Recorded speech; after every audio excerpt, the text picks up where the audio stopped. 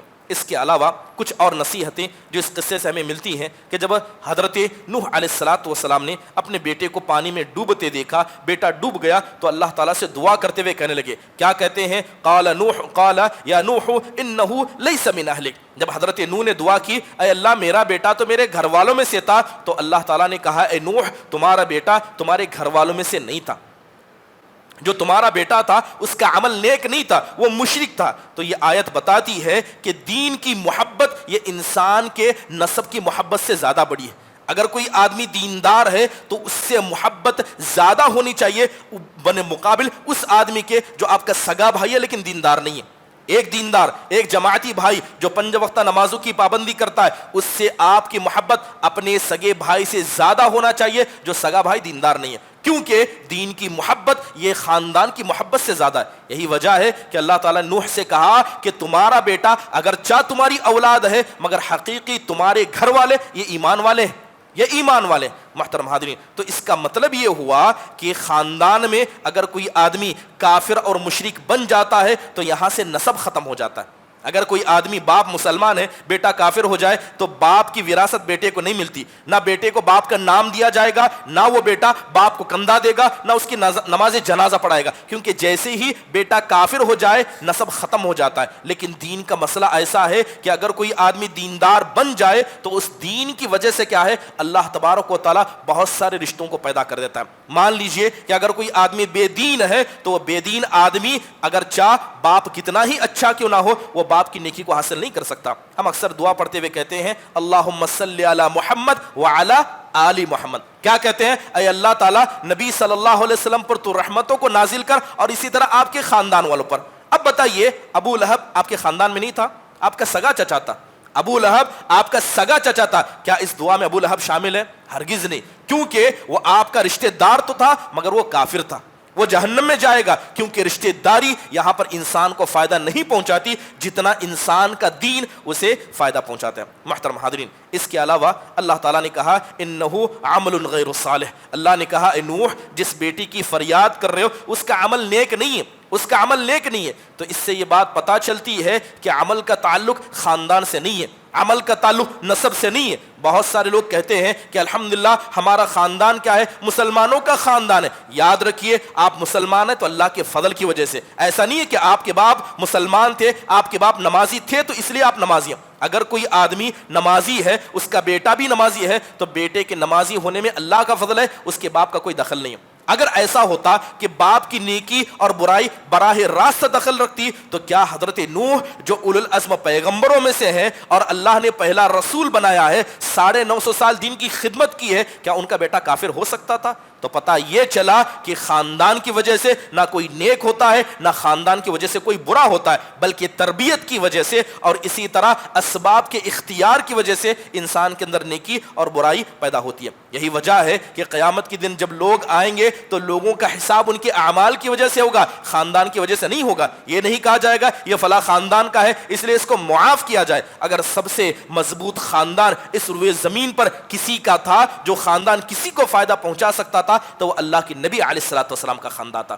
یہاں تک کہ اللہ کے نبی نے اپنی بیٹی سے کیا کہا یا فاطمہ سلینی من مالی ما شئتی. اللہ کے نبی نے دنیا میں کہا اے میری بیٹی فاطمہ تمہیں دنیا میں جو چاہیے مال مانگ لو, اس لیے قیامت کے دن یہ تمہارا باپ نبیوں کا سردار ہوگا, تمہارا باپ تمہارے باپ کے شفاعت کی وجہ سے اللہ تعالیٰ قیامت کے دن فیصلہ کرے گا. اللہ تبارک و تعالیٰ آپ کو پل صراط پر چلائے گا, آپ جنت کے دروازے پر پہلے جائیں گے, آپ کی اجازت سے جنت کو کھولا جائے گا, اور اسی طرح سب سے پہلے جنت میں آپ جسم روح کے ساتھ داخل ہوں گے. لیکن اس کے بعد بھی اللہ کے نبی کہتے ہیں کہ یہ تمہارا باپ تمہیں آخرت میں فائدہ نہیں پہنچا سکتا. تو یہ بات سمجھنی ہے کہ کسی کا خاندان, کسی کا نسب اسے بلند نہیں کر سکتا. اس کے علاوہ اللہ تعالیٰ کہتا ہے فَلَا تَسْأَلْنِي مَا لَيْسَ لَكَ بِعِلْمٍ. اے نوح ایسی چیزوں کا سوال نہ کرے جس کا کیا ہے آپ کو علم نہیں ہے. گویا اگر انسان کسی ایسی چیز کو مانگتا ہے جو غیر شرعی ہے تو یہ مانگنا بھی گناہ ہے. مثال کے طور پر آج معاشرے کے اندر دیکھا جاتا, بنیادی بات سمجھ لے کہ جو چیز حرام ہے, حرام کی دعا کرنا بھی حرام ہے. کوئی آدمی کو شراب پینا ہے, اب مسجد میں آ کر اللہ سے دعا کرتا ہے اے اللہ تعالیٰ تو نے فلاں فلاں کو مال دیا ہے, اے اللہ مجھے بھی مال دے تاکہ تھوڑی سی شراب پی لوں. تو اس کی یہ دعا, کیونکہ حرام چیز کی دعا کرنا اسلام اسے جائز نہیں قرار دیتا. ایک لڑکا کسی لڑکی سے محبت کرتا ہے, کوئی لڑکی کسی لڑکے سے محبت کرتی ہے, یہ محبت حرام ہے, وہ اللہ سے صبح شام دعا کرتے ہیں اے اللہ میری شادی فلاں سے کرا دے, اے اللہ میری شادی فلاں سے کرا دے. یہ دعا بھی حرام ہے کیونکہ رشتہ حرام ہے, اور ایسی چیزوں کی دعا کرنا یہ اللہ اس کے رسول کی نافرمانی ہے. تو پتہ یہ چلا کہ کسی انسان کو ایسی دعا اللہ سے نہیں کرنی چاہیے. کوئی آدمی کہے اے اللہ تعالیٰ تو میرے بیٹوں کو مجھ سے جدا کر دے, جبکہ بیٹے جتنے بھی نافرمان کیوں نہ ہو وہ اس کی اولاد ہے. اولاد کے لیے بد دعا کرنا یا بیٹوں کی نافرمانی پر ان کے لیے رشتے کو کاٹنے کی بد دعا کرنا, یا اللہ سے دعا کرنا اے اللہ میری اس فاسد اولاد کو مجھ سے دور کر دے, یہ ساری دعائیں اللہ اس کے رسول کی نافرمانی. محترم حاضرین, اس کے علاوہ ایک بات جو اس قصے سے ہمیں پتہ چلتی ہے, اللہ تبارک و تعالیٰ نے کہا انہ عمل غیر صالح, اے نوح ان کا عمل نیک نہیں ہے, جس بیٹے کے لیے تم دعا کرے اس کا عمل نیک نہیں ہے. تو گویا اس سے ایک بات ہمیں سمجھ میں آتی ہے کہ اگر باپ حضرت نوح جیسے بھی کیوں نہ ہو, ضروری نہیں کہ بیٹا بھی حضرت نوح جیسا ہو. تو گویا تسلی ہے, اگر باپ نمازی ہے بیٹا نمازی نہیں ہے, بیٹا نالائق ہے, تو گھبرانے کی ضرورت نہیں ہے کیونکہ حضرت نوح کا بیٹا بھی کافر تھا. اللہ تسلی دیتا ہے, ایسے ماں باپ کو اللہ تسلی دیتا ہے جو نیک ہے مگر ان کی اولاد نیک نہیں ہے. گھبرانے کی ضرورت نہیں ہے, اللہ نے جس طرح آپ کے لیے خیر کا فیصلہ کیا اللہ نے آپ کے اولاد کے لیے برے کا فیصلہ کیا. تقدیر پر ایمان لانا ضروری ہے, گھبرانا, پریشان ہونا, شکوے شکایت کرنا اس کی ضرورت نہیں ہے, کیونکہ بیٹے اگر نیک ہوں گے تو اس میں اللہ کی توفیق شامل حال ہوگی. صرف باپ کی نیکی بیٹے کو مکمل نیک نہیں بنا سکتی. اگر دنیا کے اندر باپ اور بیٹی کی نیکی کی وجہ سے کسی پر فرق پڑتا تو سب سے پہلے حضرت نوح علیہ السلام کا بیٹا نیک ہوتا. محترم حاضرین, اس کے بعد ایک بات کی طرف اس صورت کے اندر, قصے کے اندر اشارہ ملتا ہے کہ انبیاء بھی کچھ کام اپنے سے کیا کرتے تھے. بہت سارے لوگ کہتے ہیں کہ انبیاء اجتہاد نہیں کرتے, انبیاء دین کے مسئلے میں اپنے سے کوئی کوشش نہیں کرتے, جو اللہ سے ملتا وہی سناتے. ایسی بات نہیں ہے. حضرت نوح علیہ السلام نے اللہ سے دعا کی. کیا دعا کی؟ اے اللہ میرا بیٹا میرے گھر والوں میں سے, جبکہ اللہ نے کیا کہا تھا کہ جو مومن ہے وہ آپ کے گھر والے. لیکن پھر بھی حضرت نوح نے کوشش کی, اپنی طرف سے اجتہاد کیا کہ میرا بیٹا میرے گھر والوں میں سے ہو سکتا ہے اگرچہ کافر کیوں نہ ہو.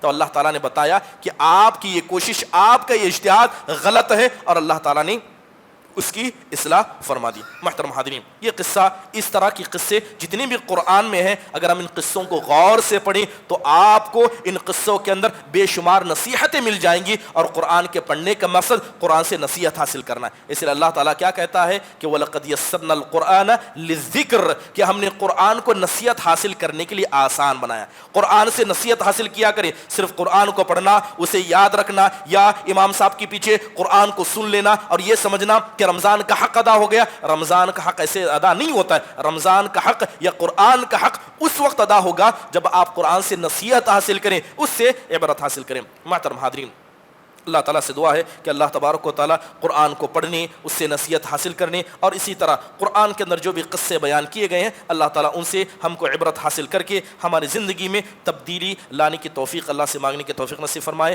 آمین. اقول قولی هذا واستغفر الله لي ولكم ولسائر المسلمين من كل ذنب فاستغفروا انه هو الغفور الرحيم. فجزاكم الله خير. السلام عليكم ورحمة الله وبركاته.